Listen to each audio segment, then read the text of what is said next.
આપણી આઈટમ નવી સરસ આપણી તૈયાર થઈ ગઈ. આપણે બનાવવાનું છે સફોલા ઓટ્સ. જીમમાં જાય તો એના માટે તે ફાયદાકારક છે. તો આપણે આજે બનાવવાનું છે. આપણે એની અંદર ટમેટા નાખવાના છે, ડુંગળી, આ ગાજર અને આ ઓટ્સ, અને આપણે બદામ નાખીશું 4-5. તો આપણે આને સાઈડમાં રાખી દઈએ. આપણે હવે વઘાર કરીશું. એમાં આપણે નાખવાના છે વટાણા, લીલા વટાણા લીધા છે, તો આપણે એ એડ કરીશું. તો આપણે બનાવવાનું શરૂ કરીએ. તો આપણે હવે ગેસને ચાલુ કરી દઈશું. એની અંદર નાખવાનું છે તેલ. આપણે એમાં જીરાનો તડકો લગાવીશું. અડધી ચમચી આપણે જીરું નાખીશું. હવે એની અંદર નાખવાના લીલા મરચાં. લીલા મરચાંનો તડકો લગાવવાનો છે. લીલા મરચાંને સાતરવા દઈશું. પછી આપણે મીઠો લીમડોને એડ કરીશું. આપણે હવે નાખવાના છે ડુંગળીના થોડી. ડુંગળીને આપણે અંદર એડ કરીશું. ડુંગળીને આપણે થોડીક તળાવવા દઈશું. થોડીક હવે હિંગ નાખી દઈશું. આપણે એની અંદર નાખીશું ટમેટા. 2 ટમેટા લીધા છે. હવે આપણે એક ગાજર લીધું છે, તો એ ગાજરને આપણે છીણી નાખીશું.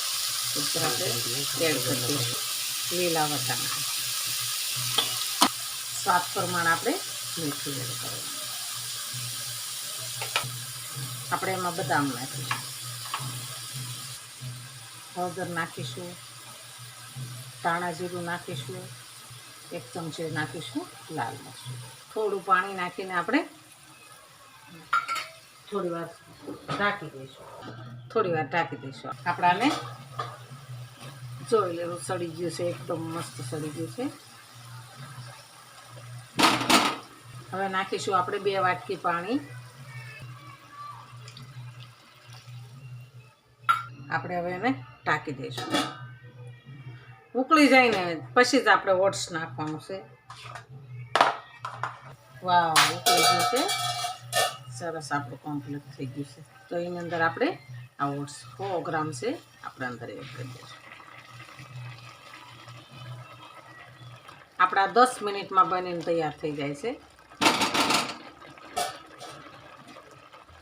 આપણે 1 મિનિટ રાખી દઈશું. આપણે 1 મિનિટ થઈ ગઈ છે.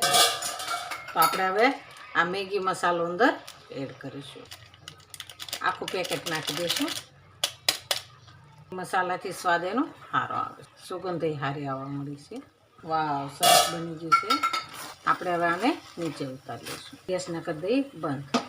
મેગી મસાલો અંદર નાખ્યો અને એકદમ સરસ સુગંધ આવવા મળી છે.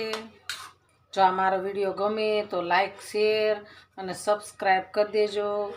રાધે રાધે.